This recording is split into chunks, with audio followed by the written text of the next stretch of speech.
এবার একদিন কি হয়েছে, প্রভুর এক বন্ধু শ্রীরামার বিয়ে হয়েছে। শ্রীরামা বিয়ে করে নতুন বউ নিয়ে এসেছেন। এবার প্রভু জানতেন না নতুন বউ কি হয়, লালি কি হয়। এবার প্রভুর মিত্রমণ্ডলী সকলেই বলছেন, জানো জানো শ্রীরামার বিয়ে হয়েছে সুন্দর একটি কন্যার সঙ্গে। এবার প্রভু বলছেন, তাহলে আমিও বিয়ে করব আর আমারও সুন্দর একটি বউ হবে।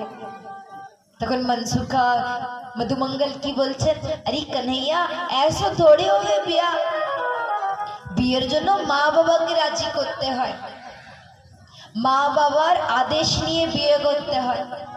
আচ্ছা, তো আমার মা আমায় বিয়ে দেবে? বলছে হ্যাঁ, ঘরে গিয়ে মা যশোদাকে বলো বিয়ে দেবে। এবার আর মিত্রমণ্ডলীর থেকে সরে দৌড়াতে দৌড়াতে ঘরে আসে। মা যশোদা তার গৃহে বসে আছে।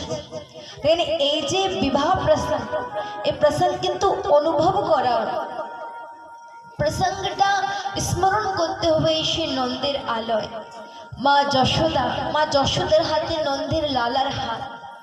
আর আজ নন্দের লালা তার কোমল সুরে বলছেন, মাইয়া মাইয়া বাবু বিয়া করাই দে, মা আমি বিয়ে করতে চাই।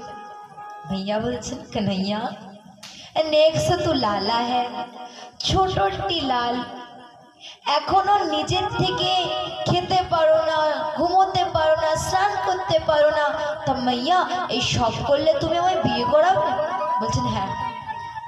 তা প্রভু সেদিন থেকে নিজে নিজে স্নান করতেন, নিজে নিজে শৃঙ্গার করতেন, চোখে পড়া কাজল ঠোঁটে পরতেন, ঠোঁটে পড়া লালিটা মুখে পরতেন, নিজের নিজের শৃঙ্গার করতেন।